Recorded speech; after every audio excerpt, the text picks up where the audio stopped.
Welcome to the Explainer. So, when you hear the words ballroom dance, what pops into your head? Probably elegance, sparkly outfits, or maybe some really dramatic music, right? Well, today we're actually pushing all those stereotypes completely aside. We're going to explore the highly unexpected intersection of childhood physical development and the dance floor. We're looking at ballroom dance as a totally practical, real-world tool for kids' physical fitness. Now, this brings us to a question that parents, educators, and pediatricians think about all the time. What is the secret to better posture in kids? I mean, we've all been there, right? The endless, frustrating loop of telling a child to stand up straight or stop slouching. And we all know those verbal reminders rarely work for more than, 30 seconds?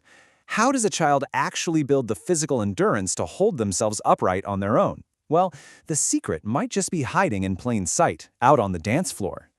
Don't get me wrong, unstructured play, running, climbing, burning off all that wild energy is absolutely fantastic for kids. It's crucial, but ballroom dance introduces something entirely different into the mix: structured technique. It demands focus on alignment, on exactly how to stand, and on how to properly shift weight while moving smoothly through space. Unstructured play doesn't explicitly teach a child how to notice their body's alignment, but ballroom dance forces them to correct it over time through guided, repeated practice. Okay, let's dive into Section 1, Beyond Just Elegance, a practical tool for development.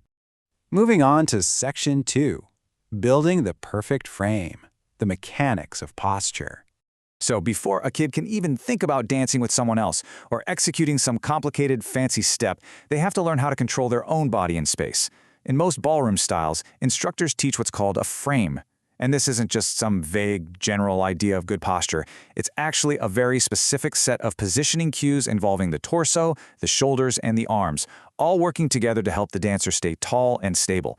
It's a highly conscious, active physical state. You aren't just standing there, you're actively holding a frame. Here is why this is an absolute game changer for a child's everyday life. When a child learns to keep their weight centered and avoid slumping to maintain that specific dance frame, they're actively building endurance in the exact muscles that support upright posture. Over weeks and months of instructors reinforcing these tiny adjustments, kids actually internalize what good alignment feels like. They literally take that muscle endurance straight from the dance floor to sitting upright at a school desk or walking down the hallway. It truly just becomes their new normal. All right, Section 3, Coordination and Motor Skills. Moving the body. You can think of ballroom dance routines as these incredibly complex puzzles of synchronized body parts. The feet, hips, torso, and arms all have to work together, and they have to do it perfectly on time with the music. Imagine the brain power required for just a simple footwork drill. A child has to think about where their feet are going, what their hips are doing to shift their weight, how their torso is maintaining that frame we just talked about, and where their arms are positioned. Doing this over and over significantly improves their timing and motor coordination. This brilliantly illustrates exactly how fine motor skills are developed. Whether the child is working on a basic step sequence or practicing how to enter and exit a turn, they're learning to coordinate changes in direction while strictly maintaining their upper body control. If you have a child who's still developing their fine motor skills and spatial awareness, this kind of controlled, repetitive direction change is literally a masterclass for their nervous system. Now for Section 4, Developing Spatial Awareness, Moving with Others. Because coordination isn't just about moving your own body well, right? It also depends on moving safely and effectively around everyone else. Partner dancing teaches children a totally unique set of real-time reaction skills. They have to constantly gauge the distance between themselves, their partner, and all the other couples flying around the floor. They have to interpret and follow lead and follow signals, which requires intense physical listening. And they have to dynamically adjust their motion to match their partner's pace. It's this constant, incredible negotiation of shared space. And the real-world application here is just immense. By learning to manage their movement on a crowded, chaotic dance floor, kids gain a distinct advantage that carries directly over to the playground. Think about sports like soccer or basketball, or even just a wild game of tag. Timing, positioning, and knowing exactly where your body is relative to others matter just as much out on the field as they do in ballroom. Let's look at Section 5, Real-World Parents' Observations, Tracking Progress.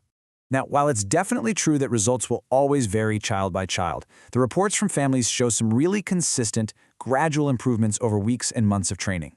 Parents start to notice their kids moving with way more confidence. They see much smoother transitions between steps, Inside the class, kids become noticeably better at maintaining their balance during turns, and, perhaps most importantly for their overall resilience, they learn to recover really quickly when they make a mistake. This kind of progress is heavily driven by the way these classes are structured. Ballroom dance relies on an age-appropriate progression. First, kids learn simpler steps. Then, they repeat those steps, building them into longer, more complex sequences. Finally, they refine the technique, which is what leads to those gradual physical improvements. This learn, repeat, refine approach is absolutely vital. It takes the pressure off. It makes physical progression feel totally achievable to the child, rather than overwhelming them with demands for immediate perfection. Finally, Section 6, Finding the Right Class, What to Look For. So, if you're a parent considering this for your child, how do you actually find the right environment to ensure these biomechanical benefits take root? The key is to seek out a highly supportive class. You want a space where the instructor is actively, positively encouraging kids to practice those posture cues, the frame, the alignment, and where there's a really strong focus on musical timing. When a class is supportive and focused on these core elements, those physical benefits jump right off the dance floor and straight into everyday life. To hit the nail on the head, here's a fantastic rule of thumb directly from our source text. Look for instructors who emphasize technique and safety over competition. Especially for our younger learners, the goal shouldn't be winning a shiny trophy. It should be building that rock-solid physical foundation, learning to move safely with a partner, and developing the muscle endurance required for lifelong good posture. So we've covered the mechanics of the frame, the intense motor coordination required, and the amazing spatial awareness built through partner work. When you strip away the glitz and the glamour and look purely at the technique, alignment, and weight shifting, a completely different picture of this activity emerges. And it leaves us with this final thought.